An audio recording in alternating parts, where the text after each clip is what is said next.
എന്താണോ നല്ല വാവാലൊക്കെ ആയിരിക്കും. ഓ ഇതാ വരുന്നുണ്ട് സഞ്ചി.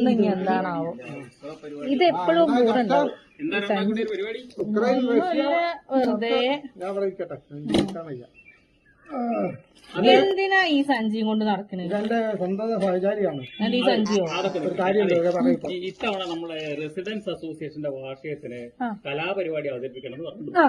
അപ്പൊ നമുക്ക് എല്ലാവരും കൂടി ചേർന്നിട്ട് നല്ലൊരു കലാപരിപാടി ഇതൊന്ന് കണ്ടെത്തി അവതരിപ്പിച്ചാൽ എങ്ങനെയുണ്ടാവും? നല്ല കാര്യം. എന്റെ വക സിനിമാറ്റിക് ഡാൻസ്. ഞാൻ ഓട്ടമുള്ള ചെമന്തകം ഓട്ടം ഓട്ടത്തില്ല.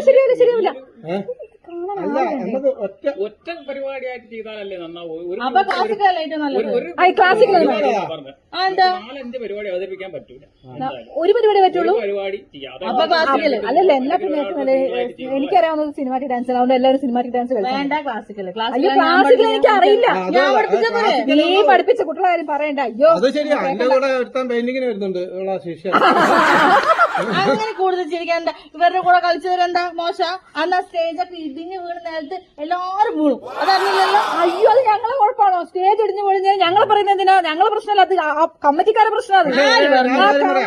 ആൾക്കാർക്ക് രസിക്കണമെങ്കിൽ നിങ്ങളെ കുറച്ച് ഇതൊക്കെ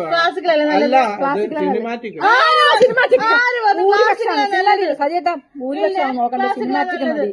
ക്ലാസിക്കൽ ശരിയാണ് രക്ഷയില്ല. വിഷയം എന്താ വെച്ചാല് നമ്മളൊരു പരിപാടി തരുമ്പോൾ നമ്മുടെ ഒരു നിലവാരം അതിലുണ്ടാവും. വേണ്ടത് രണ്ട് ഇത് ആൾക്കാർക്ക് രസിക്കുന്നത് കൂടിയാണ്. അല്ലാതെ ആൾക്കാർ കൂടിക്കഴിഞ്ഞാൽ ആൾക്കാർ രസിക്കുന്ന പരിപാടിയാണ് ഞാൻ പറഞ്ഞത്. അയ്യോ ഈ ഓട്ടങ്ങളുടെ പുറമെ ഇനി വീണയും കൂടെ വായിക്കാൻ ഒരാളെ കിട്ടാനില്ല. അത് വേണ്ട. ഹലോ, റെസിഡൻസ് അസോസിയേഷൻ പ്രസിഡന്റ് അല്ലേ? അത് ഞാനാ. അല്ല, നമ്മള് ഈ കലാപരിപാടിയും വാർഷികവും ഒക്കെ നിശ്ചയിച്ചിട്ടുണ്ടല്ലോ.